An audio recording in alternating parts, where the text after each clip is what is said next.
Today we're having a closer look at a 2012 Ferrari California. Now, when this vehicle first came out, there was a bit of controversy around it, something about the motor not being a mid-engine. But let's not forget that some of the most iconic Ferraris of all time had a front-mounted engine. Most Ferraris that I've been in are very low to the ground. Now, this one's low, but not insanely low. It's manageable. The motor's in the front instead of the middle, which gives it ease of access. It's still a 4.3-liter V8 making tons of power. It sounds fantastic. This is not your typical track day only, date night only vehicle. You can drive this thing to work. It's comfortable. It has Bluetooth. It's got a radio system with nav. My only question is, can it be a real daily driver? In order for something to be considered a good daily driver, it should really check all of the boxes and be just a very well-rounded vehicle. So the categories we're going to look at today will be looks, performance, comfort, as well as cool factor. So starting with looks, anyone with one or two eyes can see that everything Ferrari has ever made is absolutely gorgeous. This California is no exception. Some of the first words that come to mind are refined, elegant, absolutely beautiful. Now, since I've started doing reviews like these and I've had access to these exotic vehicles, a lot of my friends have been asking me, what is it that makes a supercar or an exotic car cost so much money? And the only answer that I can give time after time is the attention to detail. Every nook, every cranny, every piece of this car that you look at is an absolute work of art. So I think the main difference between this Ferrari and some of the other stuff they've put out over the recent years is that this could actually be a daily driver, in my opinion. I mean, it's not sitting too low to the ground. I mean, it's low, it's a sports car, it's a Ferrari, right? But it's not gonna break your back just going over a speed bump or a crack in the road. Of course, you have your automatic transmission that's just really easy and intuitive. In comfort mode, it shifts very well. Of course, you have a lot of your creature comforts that you're going to find in anything you might consider as a daily driver. Now, today's a bit cold, so I'm going to go ahead and get this top up, which is actually perfect because what we're going to do here is get the top up and then see how well it goes down the road.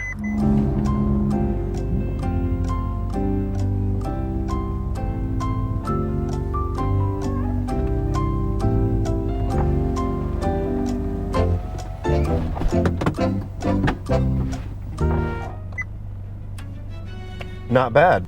So now with the top up, let's see how well we go down the road and how much noise might be coming in. You know, with most convertibles, you get a lot of the wah-wahs, a lot of wind movement, and it's very uncomfortable. Personally, I would never consider driving the majority of convertibles that I've driven, at least for a daily driver, I wouldn't consider. But this one, I had it last weekend, and it's actually pretty quiet.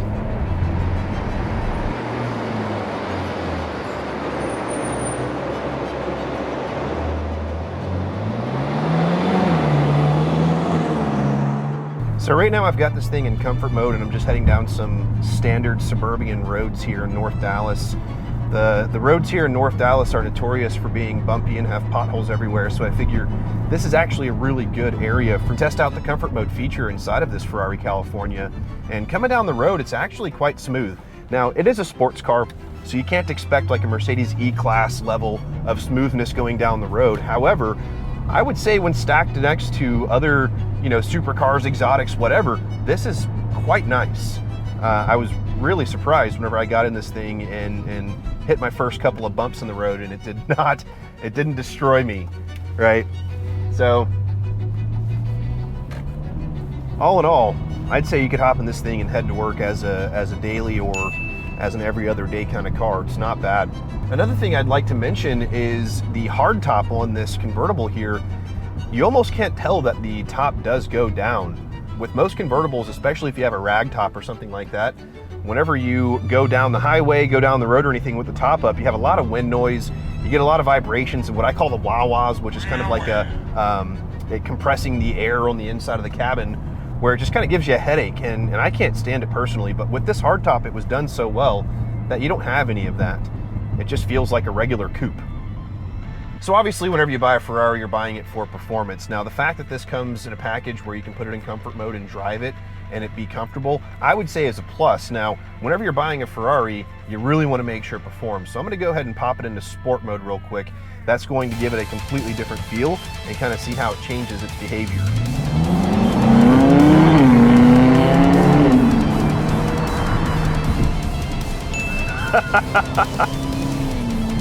It's like driving a completely different car.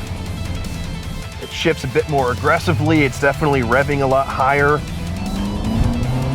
It's making a lot more noise. That beautiful spitfire that you can expect out of a well-tuned V8.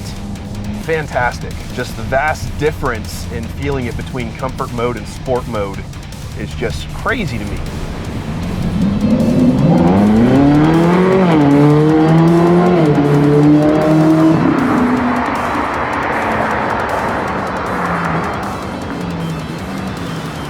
I'd tell you what, in comfort mode, this thing is a very quiet, unassuming vehicle. It truly is.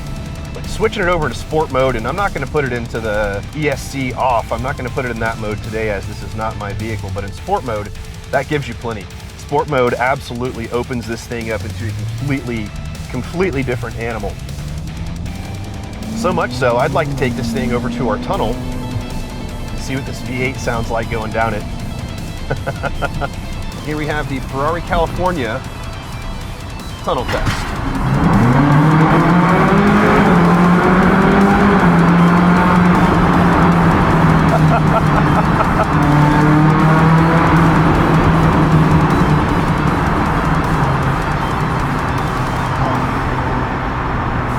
There is nothing quite like the refined noise that you get from these Italian cars.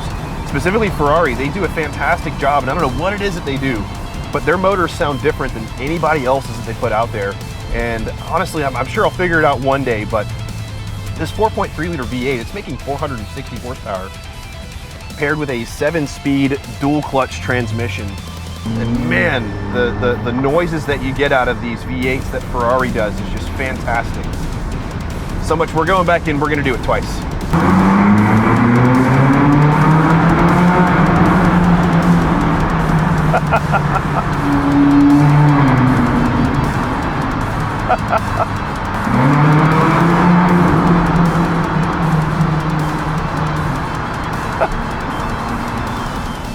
That is fantastic. What good. Good, pop it back into comfort. But man, that is a wonderful sounding V8. Absolutely fantastic. Now, last category, but not least, cool factor. Are you kidding me? This thing's a Ferrari.